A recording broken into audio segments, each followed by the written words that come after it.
Kuna baadhi ya vifo havikubali kupumzika. Kuna roho ambazo hazimehe, na kuna jeneza moja lililokataa kabisa kuzikwa. Kila usiku lilitembea, lila mwili wa kwenda nao kaburini.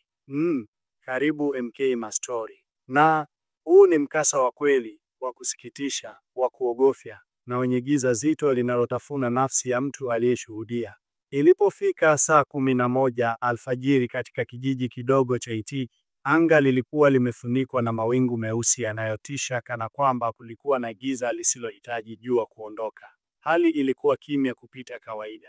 Mzee Haruni alikuwa ameaga dunia usiku uliopita, lakini kifo chake kilizua hali ya sitofahamu kijijini. Si kwa sababu tu alikuwa mtu mashuhuri, bali kwa sababu Haruni alikuwa mtu wa ajabu, mwenye siri nzito na kivuli kisichoelezeka.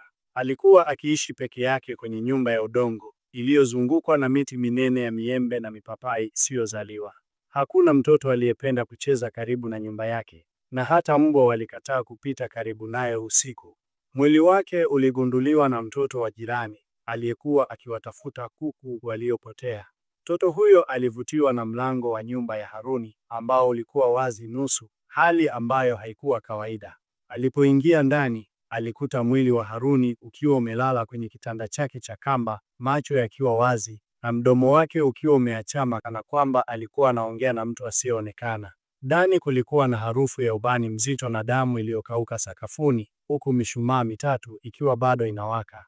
Viongozi wa kijiji walikusanyika haraka chini ya mti wa mkuyu, sehemu ya mikutano ya dharura. Hapo ndipo palipojadiliwa hatma ya mazishi ya Haruni. Wazee walionekana kuwa na hofu. Mmoja wao alisema kwa sauti ya chini, "Kama tunavyojua, Haruni alikuwa na vitu vyake, akazikwa bila heshima. Tunaweza kuvunja usawa wa dunia na roho." Wengine walipendekeza asizikwe kijijini kabisa, lakini haikukubalika. Ilikubaliwa kwamba mazishi yafanyike kwa heshima ya juu na ibada maalum ya kitamaduni isomwe ili kuzuia maovu yoyote. Vijana walitengeneza jeneza kwa haraka sana, wakitumia mbao kutoka kwenye nyumba ya zamani ya marehemu. Wakati wakimalizia, kijana mmoja alikata kidole kwa panga. Damu yake ilimdondokea jeneza. Kiongozi wa vijana akasema kwa sauti ya hofu, "Hii ni laana. Damu kwenye jeneza ni ishara." Lakini hakukuwa na muda wa kubadilisha mbao. Mwili wa Haruni uliwekwa ndani, na jeneza likafungwa kwa misumari mikubwa 5. Walilichukua hadi kaburini, ambapo liliteremshwa kwa shida. Ghafla, ardhi ikaanza kutetemeka taratibu, kana kwamba kitu kilikuwa kimekatazwa kusikwa hapo. Anga lilizidi kuwa jeusi, ndege wakakimbia, na watoto waliokuwa mazishini wakaanza kulia bila kujua sababu. Jeneza lilizibwa, watu wakatoa. Siku ilipofika, walinzi wa kijiji walianza doria kama kawaida. Mmoja wao aliyekuwa karibu na makaburi alisikia mlio wa kitu kizito kikiburuzwa ardhini. Alipogeuka, aliona kivuli cha jeneza kikielea ardhini taratibu, ikitembea kuelekea kijijini. Uso wa mlinzi huyo ulipauka, akapiga kelele ya mwisho, kisha akazimia. Alikuja kuamka alfajiri akiwa amelala juu ya kaburi la Haruni, lakini kaburi hilo lilikuwa wazi. Jeneza hilo lilionekana mbele ya mlango wa mwanamke aliyewahi kumshitaki Haruni kwa uchawi. Siku hiyo hiyo, mtoto wake wa miaka 7 alipotea. Alilia hadi sauti ikakatika.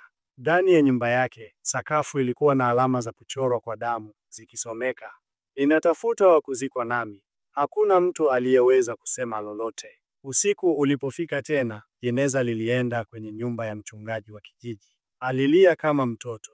Alikiri mbele ya watu kuwa aliwahi kumwombea Haruni afe haraka. Wiki 2 zilitawala na jeneza likawa linaonekana maeneo tofauti kila usiku. Lilionekana mbele ya shule, kanisa, kituo cha afya. Kila lilipoonekana, mtu mmoja alipotea na harufu nzito ya ubani ilijaa hewani. Siku moja, lilionekana wazi likiingia kwenye nyumba ya diwani wa kijiji. Kamera ya usalama ilimwonyesha akipiga magoti, akijaribu kujificha chini ya kitanda, lakini mlango ulifunguka wenyewe na kamera ikakata. Mkutano wa dharura ukaitishwa tena. Wazee waliamua kuleta mganga kutoka mbali, Mzee Kavishe, mtaalamu wa roho zilizokwama. Alipofika, alienda moja kwa moja kaburini. Baada ya ukimya wa dakika 30, alirudi akitetemeka. Hakusema chochote. Alitandika mkeka chini ya mti na kuanza kuchora alama kwenye mchanga. Usiku huo huo alitoweka. Nyuma ya nyumba yake kulikuwa na jeneza limefunguliwa nusu, na ndani kulikuwa na hereni ya mzee huyo. Kijiji kiliingia katika hofu kuu. Hakuna aliyeweza kulala. Kila familia iliishi kama vile ni saa zao za mwisho. Wengine walihamia misituni, wengine wakakimbilia miji ya mbali. Lakini wale waliokimbia walikuta barabara zimefungwa na miti mikubwa iliyovunjika bila sababu. Njia ya pekee iliyobaki ni kukubali jeneza hilo lifanye lilichotumwa kufanya. Baada ya siku 40, mvua kubwa ilinyesha usiku kucha. Asubuhi yake, jeneza lilionekana katikati ya uwanja wa kijiji, likiwa limechafuka kwa vumbi la damu, lakini likiwa limetulia. Ndani yake kulikuwa na mwili wa mtu mpya, mtu ambaye hajatambuliwa hadi leo. Uso wake ulikuwa umeparara, mikono yake ikiwa imevunjika, na mdomo wake ulikuwa umebanwa kama mtu aliyepiga kelele ya mwisho. Kwa hofu na heshima, wazee wa kijiji waliamua kulizika tena jeneza hilo. Waliweka mwili ule ndani yake na kulifukia kwenye kaburi refu la mlimani. Ardhi ilikaa kimya, mawingu yakatoweka, na ndege wakaanza kuimba kwa mara ya kwanza baada ya mwezi mzima. Lakini mpaka leo, kila baada ya miaka 7, usiku mmoja tu, watu huona kivuli cha jeneza likipita taratibu mtaani, likiacha harufu ya ubani na majivu baridi.